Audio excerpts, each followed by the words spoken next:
रब्बी हंगामात वाशिम जिल्ह्यात हरभऱ्याच्या पिकासह गव्हाचा मोठ्या प्रमाणावरती पेरा केला जातो। सध्या गव्हाचं पीक चांगलं बहरलेलं आहे, मात्र बदलत्या वातावरणाचा आणि रोगराईचा गहू पिकावर परिणाम होऊन उत्पादनात घट होऊ नये यासाठी गहू पिकांची विशेष काळजी घेतली पाहिजे असा सल्ला कृषी तज्ञांनी दिला। याचबाबत कृषी तज्ञ भरत गीते यांच्याशी बातचीत केली आमचे प्रतिनिधी गणेश मोहळे यांनी।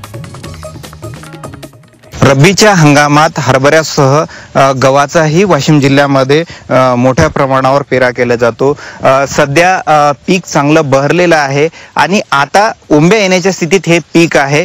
पिकाची स्थिती चांगली जरी असली तरी याचं उत्पन्न वाढीसाठी काय उपाययोजना कराव्यात शेतकऱ्यांनी, यासाठी आपल्यासोबत बोलण्याकरिता आहेत पीकेव्हीचे शास्त्रज्ञ भरत गीते साहेब। सर, काय सांगसाल, कशा प्रकारे या गहू पिकाचे उत्पन्न वाढीसाठी शेतकऱ्यांना काय उपाययोजना केल्या पाहिजे? तर या उत्पादन वाढीच्या दृष्टीने या पिकासाठी जे काही पाणी व्यवस्थापन आहे, वेगवेगळ्या स्टेजला साधारणपणे जे काही वेळेवर पेरणीचा गहू आहे या गव्हाला साधारणपणे 12 ते 15 दिवसाच्या अंतरानं पाणी द्यावं।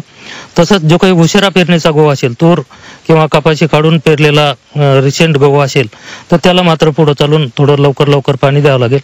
उशिरा पेरणीचा जो गहू असेल किंवा उशिरा पेरणी झाली असेल तर या गव्हाला पेरणीनंतर 20-22 दिवसांनी एक युरियाचा डोस द्यावा। साधारणपणे 35 ते 40 किलो एकरी या प्रमाणात युरिया द्यावा।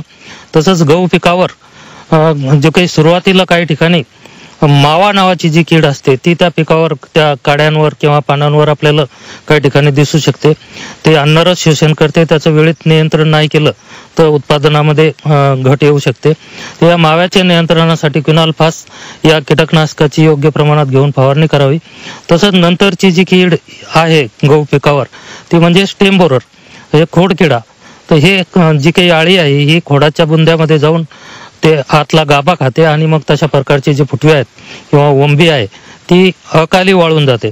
तर या किडीचं प्रमाण जास्त वाटल्यास त्यासाठी सुद्धा क्विनॉल-फास या कीटकनाशकाची योग्य प्रमाणात घेऊन फवारणी करावी। Ganesh Mohale, Zee Media, Washim. दुसरीकडे येवला, मनमाडसह नाशिक जिल्ह्यातील बाजार समित्यांमध्ये टोमॅटोच्या भावात मोठी घसरण झाली आहे। टोमॅटोला प्रति किलो 5 ते 7 रुपये इतकाच दर मिळतोय। सध्या मिळत असलेल्या भावातून वाहतुकीवर केलेला खर्चही निघत नसल्याचं शेतकरी सांगतात।